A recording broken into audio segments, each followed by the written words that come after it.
Hello and welcome to Hack and Hustle, where we explore the ups, downs, and lessons learned in the world of cybersecurity, sales, and marketing, with a deep dive on a new topic each week. I'm Anthony Johnson. And I'm Brad Rager. And this week, we'll be talking about framing cybersecurity in business terms. Joining us today is Dmitriy Sokolovskiy, CISO at SEMrush. Dmitriy is one of the deepest thinkers I know on all issues at the intersection of cyber and business. He writes and speaks frequently on how cyber vendors can better connect with CISOs and how CISOs can better connect with boards in the business. Prior to leading security teams at SEMrush and Avid, Dmitriy spent 11 years at CyberArk. He was with them through their IPO and led the professional services and IR organizations. He advises many startups, including us here at Crux. Dmitriy, great to have you and welcome to Hack and Hustle. Thanks, Brad. Thanks, Anthony. Good to see you guys. Likewise. So, we wanted to talk to you today. I think you have a unique voice in the market, kind of helping security leaders do a better job of connecting with the business. And we wanted to kind of take this at two layers and talk first about that, but then also how we take those concepts and we bring it down to the security and vendor relationship. I think there's some analogies there. So maybe we kind of start at that CISO security department connection, more broadly within an organization and with the business, and then we'll kind of pivot to it. So, as you think about what you see in security leaders and CISOs and what common struggles are, what are some patterns that you see in terms of connecting with the business, some common challenges? Let's start there. One of the biggest things is that we are not spending enough time listening to the business.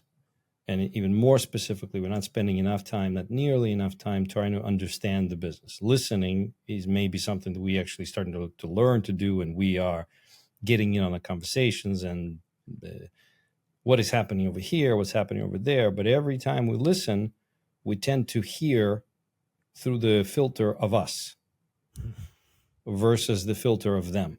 And this is a thing that is very difficult for any human being. CISOs are not, despite what we think about ourselves, we're just regular humans, and the mistakes or maybe just the common thing that humans do is they always think of things from their perspective, their context, right?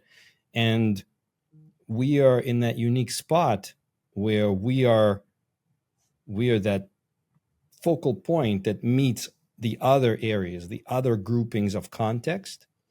And if we only hear based on ours, we're going to miss everything that they are telling us that's important to them. We'll only hear what happens to also be important to us. Like it's going to get filtered coming in if we're not accounting for their point of view and their context. And in order to do that, we really have to do that mental exercise of what's it like on that side? What is it really like? What is my action or inaction going to look like on their side? What's important to them? And then when you can place yourself in that mode, sort of actually put that like, I need to understand them. I need to, the proverbial, walk a mile in their shoes, literally put on their shoes and walk that mile. Now, sometimes that means actually getting engaged, getting involved into the deep underside of their business processes, of the flows and things like that. But it definitely starts with the conversation. That first conversation isn't there, I'm the CISO, I'm here to listen to you the way I want to hear you. It's, I'm here to listen to you the way you want to tell me. Dmitry, do you think it's purely just a matter of hubris? Or is it, because like when you have a hammer, everything looks like a nail, right? And there are security leaders who they think their job is my job is to lock down this company and keep it safe from everything. And, when you start to go into the notion of, hey, your job is to enable the company to drive revenue, achieve mission, X, Y, or Z. Your job is not to lock the company down. It's hard for them to wrap their heads around that. So is it the ego that won't let them move? Is it just it's so foreign to them because they've never actually owned a P&L? What do you think it is? Great question. For some, it might be ego. But for those people, it would mean that they understood and decided not to, or understood, so they heard, and then they said, nah, it's just not important, or what I have is more important than what you have. I would say those people actually further along. So if it's just hubris, those people don't have much to fix. They've already obtained what they need, and minor adjustment could be from the board, could be from executive leadership, could be from someone. Say, look, I think you're getting it, but what you think is important actually isn't as important as you think it is. So it might, what might be helpful to those is to maintain some recurring mentorship from somewhere higher that isn't purely business and work oriented, but more of, am I thinking about things the right way? This is how I'm thinking about things. And I'm hearing those business leaders tell me things, and this is how I'm thinking. What do you think? Is that even close? And then someone would say, you're hearing them, but you think your stuff is more important. Let me tell you what really is important in the company. So sometimes that's what's necessary for the people for whom hubris is the problem. But I would say the vast majority are, for them, it's not hubris. They would love to. They're not at all full of themselves. They know limitations. What they don't know is that they have professional deformation in their thinking that they have to recognize as something they have. And then it becomes a strength. But until then, it's a weakness. The fact that we have this professional deformation, the fact that we are more anxious, all the stuff that we carry around, oh my God, it's going to happen. What's going to happen? This thing is going to happen. And actually concentrating on what is important. Anthony, you nailed it. What's important to the business. It's not being hacked. That ship has sailed. It's making sure that we survive the hacking so that the business can continue making money. That's the priority. So I'd say it's like 90-10. 10% hubris, easily fixed. 90% deeper issues, which can also be fixed, but takes a little bit more work. Yeah, I have a thesis on that. I want to run by you.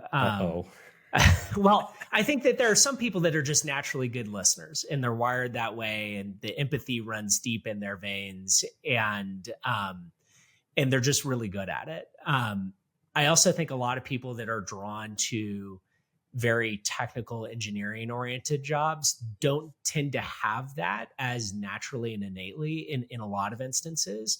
And I think that a lot of the jobs to be done as a more junior person in security don't necessarily require that or reward that as much as some other jobs. Like I'm actually not a person that's naturally wired as a great listener, but I was a consultant for a decade, and it beat the crap out of me because when I couldn't listen to my boss or I couldn't listen to my clients, I got my ass handed to me in reviews, right? And it made me a better listener. It made me more empathetic. It made me be able to see the world from other people's perspectives in ways that I just wasn't naturally good at. And I wonder if partly we have like a career development, not career pathing, but like it's not a skill that we reward and nurture in security teams. And then you end up in this job where selling is actually a big fucking part of the job. And you're just not that good at the listening and connecting and understanding piece of it. Like, am I onto something there? 40% of technology industry is neurodivergent, comparing to about 20% of the regular sort of typical populace out there. So we're in our industry, the chance of us being neurodivergent is twice as high as in a person walking down the street. We have to recognize that. So to your point, some of us, many of us, are just not good at it. Some genetically, some behaviorally, some just a mix of upbringing and things like that. So yes, that might be the case. Recognition of that, or recognition of generally your strengths and weaknesses, I feel like is a thing that is required as you move up the management ranks. If you are unable to self-assess, if you're not self-aware enough, you becoming a VP or SVP or getting up to that level is more luck than like you're almost like you're lucky you got that high, even though you don't have these things. And I think and hopefully, podcasts like this and general and the work we do and all the other conversations we have at every conference we meet, identification of these gaps as a guarantee, pretty much a guarantee for most of us. And as a result, the necessity of documenting them for yourself. Like, Brad, to your point, what am I good at? What am I bad at? And are these the things I'm good or bad at? And if I'm bad at them, what can I do to improve? And if I can't, maybe I'm not the person to do the talking. And perhaps instead of being the CISO talking to business, you need to be a CISO hiring someone who can do the talking to business and then have him do the translation for you. This is not a killer. This is just something to understand and work around. Yeah, it's part of the tool set, right? I think it becomes part of, there are some people who are really good at taking a and I call them like a Rosetta Stone, right? They can take the super technical geeky thing and they can tell the story and get that over. And then the listeners actually, they get it, right? Out of the peers and the people that who do this really, really well, what makes them stand out? Is it that they actually spend time trying to learn how to tell a story, or are they naturally at it? Because you see people on both sides. Some people just naturally do it. And then for the people who aren't so naturally gifted at it, how can they get better at it? What do you think? Well, some are better at it. Just lucky sons of... They're just lucky. What you can do by looking at them is seeing what recurring toolkit thingies they use to translate. Like, oh, this was, you listen to them and say, wow, my light just went off. I didn't move for a while. So they listen.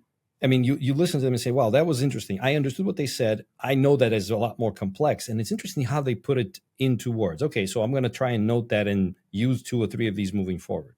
But you can't rely on those people as your guide for how do I become better. So, Anthony, to your question, actually just very recently, I try to put together a guide for my team, for my managers, the ones reporting to me, on how to build a good story. Because that's it for us. If we can't build a good story, everything else is secondary and not at all important. So how do you build a good story? The first important part is when you build a good story is to know who's going to read the story. If you are writing a story and you don't know who's going to read it and you're not accounting for it, you can't write a story, period. So how do you, okay, so now we say, okay, we're telling a story to these groups, to this group of people, or this person. Before we can tell the story, we have to put in some reconnaissance. Shocker. It's you know what? Social engineering 101. What is important to them? Yeah. So the way I describe it is you have to understand their tactical whys, their operational whys, and their strategic whys. Why are they doing what they're doing? What's in it? Like, what's their reason to do what they do? Now, once you identify you sort of drill it down and you know their tactical why, the most lowest thing, make that your strategic why. And then build backwards from that into operational why and tactical why. Now, your story is how you get from your tactical why to your strategic why, which just happens to be their tactical why. You're telling the story of how whatever it is you're going to do is going to help them do their smallest thing. And that path from your tactical why, my tools, my people, my abilities, into your operational why, your processes, things you're doing, to your strategic why, services you offer, immediately connects to the thing they need daily, because that's their tactical why. But you also understand their operational and their strategic. So this path from their strategic why all the way down to your tactical why is the framework to building a good story. That's and great. And then ChatGPT, of course, the rest. Yeah, of course. ChatGPT.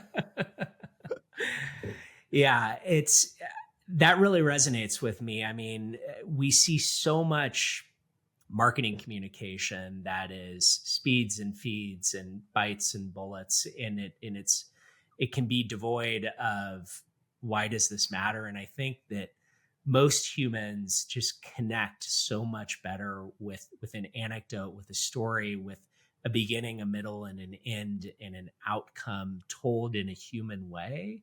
There's always going to be a time for proof and data and analytics, but that's typically not where you need to start. And to your point, Dmitry, starting with an understanding and in an empathy and the ability to engage with somebody in a genuine way on what's important to them just is so foundational, yet so commonly stepped by. We all think when what we we do. talk, we all think that when we talk, we listen and we hear. We don't. And that's a mistake that all humans make. Some understand it, most don't. So again, I feel like it's on us, as usual. It's on CISOs to come up with common things and make them reality. You have to listen, you have to hear, and then use that to build your story consciously as a step-by-step item. And one quick hint on ChatGPT: always ask it to give you a story in 9th or 10th grade reading level, because then you get basic enough stories that can work pretty much anywhere. Nice. That's a good hack. There's this thought exercise I often do, and I talk about with security leaders, and it gets into this notion of them getting closer to the business. And this is the example I'd like you to just poke on it a little bit. Is that if there was a genie, take any company in the world, but a genie popped up and went to their board and said, if you turn off every security tool, tomorrow your company will make $50 billion. Every board of directors, I believe, is going to have the conversation, right? Whether they do it or not, it really comes down to what I find interesting is, would the security leader be invited to the conversation or not, right? What do you think about that, right? Because I mean, there are some security leaders, they feel like they should be there. The board would have this genie that pops up and they would say, we're not going to have Sarah come to the meeting. We know what Sarah's going to say. We're going to go our own way, right? How do security leaders get to be the one that gets invited to that genie call? By not talking about controls and protection, which is, I think we started the conversation. You nailed it. In many ways, CISOs and security teams are continuously working to make themselves obsolete. And that's the goal. When we can make ourselves obsolete, we've done our job. If we can make the business so in control of what they do, if the business knows exactly what it needs to get things done, and they can technologically confirm that only that happens and nothing else, business is secure. Business does not need security. In which case, genie can pop up all at once and nothing is going to change, because the business doesn't have any security controls in place. Business simply operates perfectly. Perfectly operating business does not need security. Security isn't there to secure. Security there is to, like I've heard this somewhere, CIOs dream things up and then security cleans them up.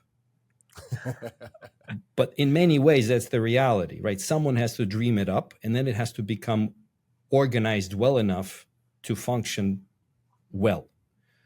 Now, we do it the old school beat down kind of way, security, lock everything down. Whereas if we listened, first talked, then listened, and then heard, we would come back and say to the business, you don't need us, as long as the business does these things, because the business should do them anyway. It's cheaper this way. So it should be, right? Like if we organize our work. And then we should be invited when the genie comes up, just to confirm that the business is in fact operating properly, and all these security controls can be dumped and the CISO can be renamed into CIO. Yeah.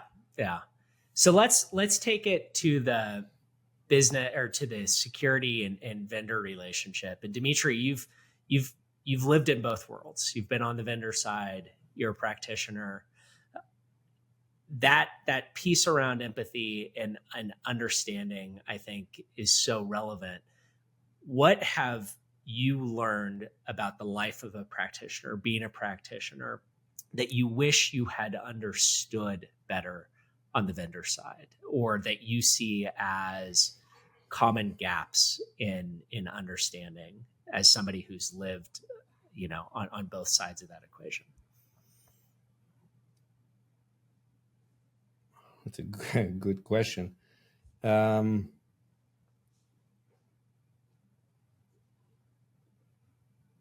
Whether we can do something or not isn't dependent on whether we have money or not.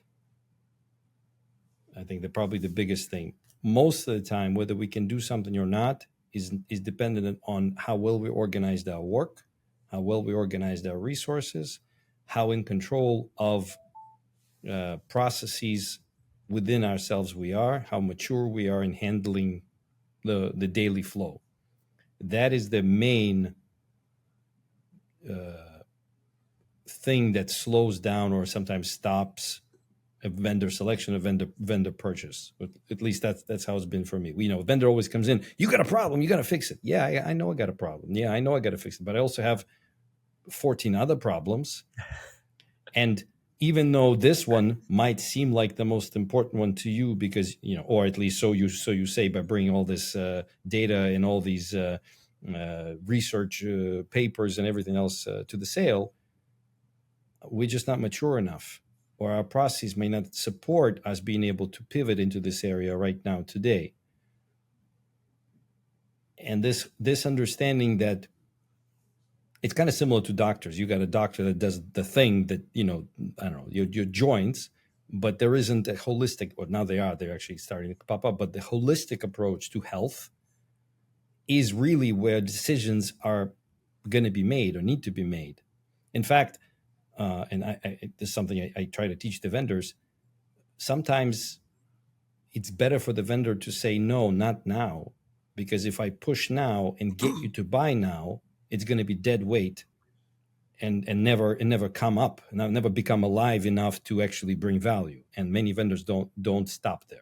Is that what vendors should be doing then? Doing more broader education about the problem space, the ecosystem, as opposed to pushing? Because it's tough, right? You're a vendor, you've raised a bunch of money, the board says you have to hit this, and you go back to them and say, well, we're going to do a lot of thought leadership and wait, we're going to build it and they will come, right? And just trust. So what's the tactical thing that vendors can do? Because that's tough to tell to a sales leader at a vendor.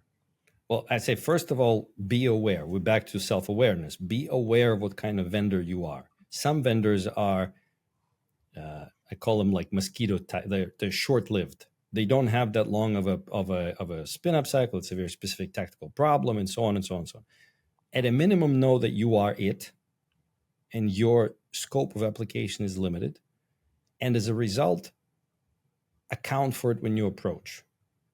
It's a very specific problem we're fixing, we're helping, and some do, many do, like, okay, where are you in this space? But I feel like even broader questions can signal that whoever this practitioner you're talking to, their team are just not there to benefit fully from this. And for sure, if you note this early in your sales process, you put it in a long-term pipeline. What many do is they beat it until it's dead, and it's dead in their pipeline, whether they close it or not. Whereas if they simply identified it early, they, on their own, would have said, whoa, now is not the time, dear practitioner. I see you, I get it, but look, I just don't think it's now. How about we come back in about 6 months to a year, and we'll have this conversation again, where the practitioner would say, wow, that's a mature vendor. They understand. Now I get, Anthony, I get it, right? That's a tough one to say, like, oh, you didn't go all the way to this in this one. I think that's actually like ethics and morals of that particular salesperson. And what we are trying to do, again, is try and propagate that awareness. And it's not always about the sale.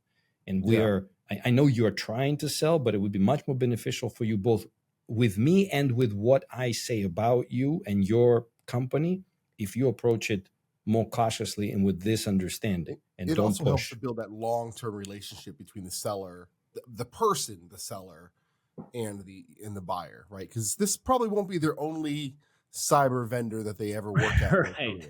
And that becomes a trust and credibility thing. You said earlier, Anthony, that it's hammers seeking nails, and I think that is the case for 99% of cybersecurity vendors. They solve a particular problem, a particular need state, and their job is to go find every particular company and security team that may have that problem. It seems like where the foot fault is when that goes from discovering whether you have a problem to convincing you that you do have a problem and it needs to be the top of your list. And maybe that's the trap that folks fall into. Or are pushed into, or are pushed by their and there's a leadership. whole incentive structure that drives that, right? And I think to some degree a conventional wisdom that drives that as well. That can be pretty dangerous. Any other thoughts on that front, Dmitry, in terms of how vendors can navigate that conversation to build trust and build empathy and build understanding? What have you seen the best people do from your perspective? Build relationships by telling good stories after listening and understanding the person you're talking to. And these people move from vendor to vendor, bringing their whole virtual, call them whatever you want to call them, pipelines ready to go of people that trust them. And when they move to the next place, they don't have to work too hard to reestablish all those connections and then say, look, I am in a new place. I remember we had these conversations and I know your situation. And now remembering there's this thing in this particular vendor has this thing where, right? Like that's a very different conversation than out of the blue or even not out of the blue. Oh, I have this new thing. Let's go get it because you absolutely need it. That's not going to work. At some point, I even came up with a term where it's like potential pipeline or potential vendor. Like it's the vendor representatives, the salespeople carry that, and ironically, it's the ones that have the highest closure rate but the shortest pipeline that they can. Like they always have a problem. Well, what's your pipeline? Well, I don't really have a really like a established pipeline of 3, 6, 9, 12 months, whatever it is. But my closure rate is close to 80%. How's that possible? Well, because they don't cultivate pipeline, they cultivate relationships. How do we measure relationships? I could probably come up with 1 or 2 KPIs right now off the top of my head based on how I see it, but for sure, this needs to be a concentrated effort on the vendor side. Long-term relationship storytelling. Like these are the things that when people start realizing that they are that important, we'll start getting necessary allocation of resources and allocation it's the difference between hunting and farming. Exactly. Yeah. Right. Hunters, eventually you kill everything around you and then that's it. And you got to go elsewhere. And the village is left behind. You go to the next village, but that village is now dying because you just killed everything that grew around you. That's not going to do it. And that's a message to the sales leadership, in many ways to the people providing money, VCs and so on. Yeah. It's for them to also recognize that the time of hunting and quick buck should be over. Should have been over a while back, and everyone should make an effort for hunting to be done and more farming happening. That makes sense. What about the sales process? So, moving from, hey, we have a need for this type of tool to actually making a purchase decision and implementing it in your environment. In your experience, what do the best sales reps understand or seek to understand about your, the steps that you need to go through as a leader to, the people, process, and technology, the budget, the approvals, the actual work of getting a tool purchased and deployed? Maybe talk about that for a minute and kind of what you've learned as a leader and a builder of a security program, and advice you might give salespeople in terms of how to make all of that easier and better from your perspective. Concentrate on value and help us anxious techies that can't tell stories or speak to other human beings put that together in a way that is understood by non-techies. So ironically, and this is Anthony, we've met, having conversations, over the people's first, right? Like the people over profit. It's about, it's about value and being able to show it in a way that is understood by people that are going to give me money. I don't have any money. I have a budget that's given to me, and most of the time it's a G&A budget, meaning I am the same place as copy paper, right? Security and copy paper are all in the same budget type. So we have to be able to show better value than paper. How do we show value? Well, we are reducing risk in the environment and stopping the breaches. That sounds like a good story. That's not value. That's an interesting story, or maybe a dream, but that's not value. What is valuable there? And this is where the people that are good at talking, good at telling stories, salespeople, could be very helpful to the techies in putting that together. Now, some companies are good at it. They have whole departments in the sales and pre-sales side oriented specifically at business case building. They have templates, they have calculators, they have business analysts that will sit with you for hours, ask you questions, about what you're doing, what the state of your processes are, the specifics of your environment, and based on that, give you a business case. They give you a presentation, they give you broken down summaries, they give you detailed technical information, as well as high-level executive summaries that are useful across the board. Now, I may still do a little bit tricking with that, but that's 90% of my work done justifying the thing. Sometimes you'll agree that there is no value, or the value isn't sufficient to support the price being asked. Right there, you're already doing negotiating. You haven't even started negotiating. You're already doing it because you're matching the value to your reality. So concentrate on value. Hear me about my problems and abilities to speak and summarize, and then help me summarize the value into something I can present. So the vendors that have done that consistently, I've brought from place to place. And, both them and me benefited from it. Those that do not are the hunters. They don't care about the value. They just want a carcass, right? And the head on the wall. I think what's interesting, right, is that this last bit of conversation isn't actually about ROI and value of a specific product. It's the ROI and value of the relationship. But vendors are often trying to bring in, well, let me show you the ROI of the product, and this is the thing. And like, how do we reconcile those two, right? Because you're right, the great sellers, they have a long-term relationship, and the security leaders, that's where they find the value. They find the value in the relationship, that I know that John is not going to sell me some crap that doesn't make sense for me. It might be the best thing since sliced bread, but if I'm, not ready for that, he's not going to try to push it on me, right? But then you have the other side. You have sellers who are like, I got to show them and prove to them the value prop of this thing, right? So how do we reconcile that? Is it just a slow way to slowly build a relationship and they'll figure it out, or it seems tough? What do you think? It doesn't have to be slow, but it should be structured. Back to my example of how we build a story. You concentrate on, so if I'm a seller, I'm concentrating on the buyers, the practitioners, strategic wise, operational wise, and only then tactical wise. And if my product helps in a tactical why, but I recognize that operationally, strategically, we're not a match right now, that's when that happens. Now, this shouldn't take long, a meeting or two at most, but it does require specific concentration on this flow. What is long-term? What is mid-term? What is short-term? Where are you from maturity perspective? How are you thinking about maturity? Many practitioners don't understand the importance of maturity. Many IT people don't know what maturity is, or when you bring it up, it's like, what is this maturity? We can't measure this thing. You seem mature. that should be enough.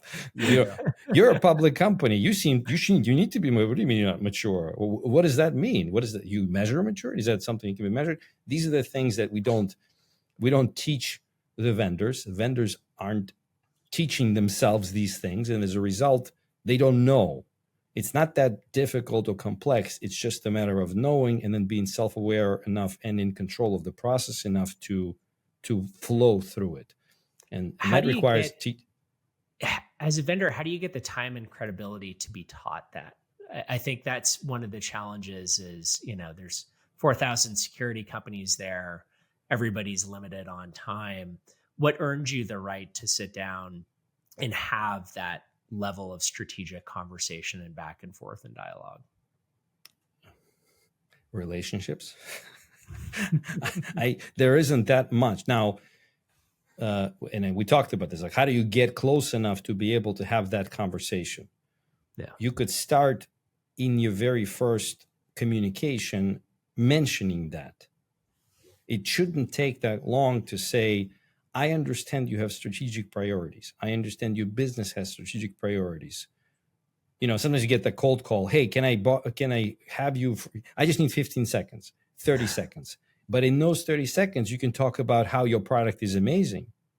Or in those 30 seconds, you can ask me some very deep, pointed questions. And at that moment, I'm going to remember you either as a person who found my personal number, I don't know where, and is now trying to shove something down my throat, or I can remember you as a person that called, put in the effort to find my information, but didn't waste it. They called with the deepest possible thoughts, and they were interested in what I had to say, not in what they have to tell me. So your percentages will go up 10, 20-fold just from cold calling. Whatever method you use, if you start by, hey, I'm me and we are this thing and this thing is going to be amazing in your thing, so you should get us, versus tell me about your problems. Tell me about really difficult things. I know these things are difficult for everyone else. How are they for you? I've seen some of these conversations. In fact, if you do a little bit awesome, back to social engineering, if you do a little bit of research and you see where we interconnect, you could use any one of them to make that initial entry into the deep part of the pool. But everyone is afraid to step in a deep part of the pool. And that's where the most interesting stuff happens. I think that's a good place to wrap up. So every week, Dmitry, we do a roundup and kind of circle around for the top takes from the conversation. So Anthony, why don't you start? What's your hot take from the dialogue today that you'd like folks to walk away with? There's so many different things of whether it's not hubris or ignorance or I think the fundamental thing is just understanding, especially for sellers, that this is a long-term game and building actual relationships that are going to just transcend the one company they're with. And that just, I think if they do that and they listen, I think that's the big takeaway. All right, Dmitry, what about you? Well, that right there, I would say, it's you're not in it. It's not a job. It shouldn't be a job. It's a career. Think of it as a career. And in the career, it's about relationships. Everything is about relationships and understanding the other person before you bring your part to it. So I think that's probably the cornerstone of everything here. I think for me, I love where we ended in that idea of the deep end of the pool. And it can take some courage to want to go swim in the deep end of the pool, particularly when everybody around you is in the shallow end and everybody's got the playbooks and the sequences and the collateral and the ability to say, you know what, I'm going to kind of go in a different direction here and play this out differently. I think requires some courage, requires some skills, and but I think it's worth it, and it's how you do it in the competitive world that we live in. So, and listening to podcasts awesome. Like this will definitely help you prepare to go in the deep end of the pool. Dmitry, thank you for being with us today. This was awesome. Absolutely. Thank you, guys. As always, Hack and Hustle is brought to you by Crux, the talent marketplace for cybersecurity. And Delve Risk, the intelligence platform for cybersecurity, sales, and marketing. If you have questions you'd like us to answer or topics you think we should cover, drop us a line at pod@crux.so, and we will see you next week.